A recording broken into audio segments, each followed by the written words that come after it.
Hi guys, this is Jayshree. Today I'm here to discuss a topic that is very small but yet very important, that is renin angiotensin aldosterone system.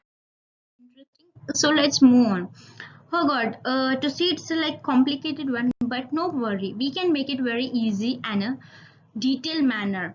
So don't bother this. We can see the mechanism. Renin angiotensin aldosterone mechanism. I think some of you have a doubt. Why it is that important? What makes it important of this mechanism? So nothing but it is a hormonal mechanism in controlling hemodynamic stabilities by regulating blood pressure, sodium potassium balance, fluid volume, and also water reabsorption. At the times of water reabsorption, we can say that less dehydration, which is important for a living being. And moving on, how it is triggered? Yeah, factors like sodium and blood pressure. But how? By decrease, yeah, decrease in blood pressure and decrease in sodium. So we can say at the times of accident we can notice a lot loss of blood. So loss of blood can result of decrease in blood pressure, and decrease in sodium means sodium secretion happens maximum, then sodium reabsorption happens. And also another thing like dehydration, as I mentioned earlier, at the times of more dehydration means water secretion is happening more than water reabsorption in the nephrons. So at the times of thing, and also other causes which are detected by the baroreceptors, so these are detected by the baroreceptors to send to the brain stem. So these signals are sent to the brain stem and from and to leading to various sympathetic reflexes. So one such reflex is this. So this sympathetic fiber stimulates the cells to secrete enzyme renin. So we can say this renin is secreted from the Jutax glomerular cells in the nephrons of the kidney. So this renin converts angiotensinogen, which is released from the liver. This angiotensinogen is a alpha globulin. It is a precursor molecule for angiotensin 2 and this substrate for renin. So this renin converts this angiotensinogen of 453 amino acids to angiotensin 1 of 10 amino acids. This 10 amino acids of angiotensin 1 is converted by ACE, angiotensin converting enzymes, which is released from the pulmonary circulation of the lungs to angiotensin 2 of 8 amino acids. So angiotensinogen from liver, which is converted by renin to angiotensin 1. This angiotensin 1 by ACE is converted into angiotensin 2. So at the times of absence of renin and absence of AC, we can see here angiotensinogen is converted into angiotensin 1 by non-renin known as tonin and cathepsin D. And also this angiotensinogen is converted by TPA of non-renin to angiotensin 2. And not only that, there is a non-ACE which is known as kinase, which converts angiotensin 1 to angiotensin 2 by via ACE independent pathway.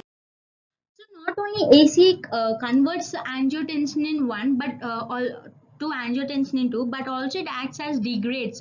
This ACE degrades bradykinin with synthesis of nitric oxide. This nitric oxide is a vessel dilator. We all know that this vessel dilator means dilates vessels.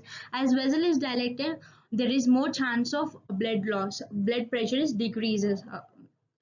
So at the times of blood pressure decreases, vessel dilator happens more.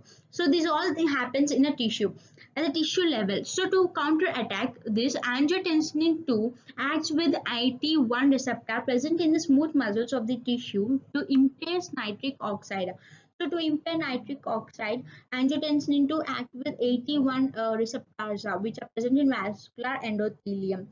So as impaired nitric oxide, vessel dilator decreases. As well vessel dilator decreases, we can say vessel is more constricted than vessel is dilated. So vasoconstriction occurs. Whereas vessel constricted. So moving on to not only angiotensin acts with AT1R, but stimulation of this AT1 receptor causes adrenal gland to release aldosterone. We all know well known that aldosterone helps to maintain sodium retention or sodium reabsorption, also known as. And this sodium retention and sodium reabsorption along also vasoconstriction. These two ways can increase what? Blood pressure. Yeah, blood pressure is increased. And not also another way, like angiotensin 2 acts on hypothalamus and posterior pituitary gland, to be noted. So this angiotensin 2 helps with trigger stirs, not only trigger stirs but also wantedness of sodium intake for the body. So release IDH, antidiuretic hormone. As antidiuretic hormone is released, we know that it is a vasopressin which has a high reabsorption of water, which can prevent dehydration. As high reabsorption of water increases, high blood pressure increases. So this blood pressure is increases. Angiotensin 2 acts on hypothalamus, vasoconstriction, and also adrenal gland aldosterone for increase of blood pressure. And you may also have a doubt, if more blood pressure is increased, that also is a curse.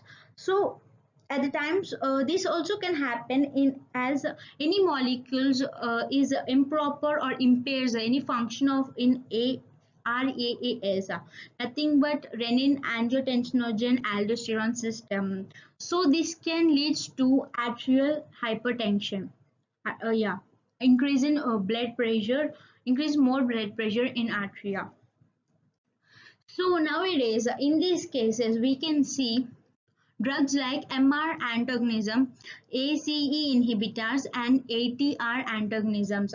These are the drugs that controls blood pressure. These are very well used in these days. So not only lowering blood pressure, but also it has an additional benefits, as we can see. So ACE inhibitors, we can see like it, if it is ACE is inhibited, there is no chance of converting angiotensin 1 to angiotensin 2. If ATR is inhibited, there is no chance of reacting with angiotensin 2, so there is no chance of release of aldosterone or to inhibit nitric oxide. So it helps to reduce blood pressure, either very low blood pressure or either very high blood pressure. It is a curse for the human, it is a curse for the living being. And this is the renin angiotensin aldosterone mechanism. Thank you, have a good day.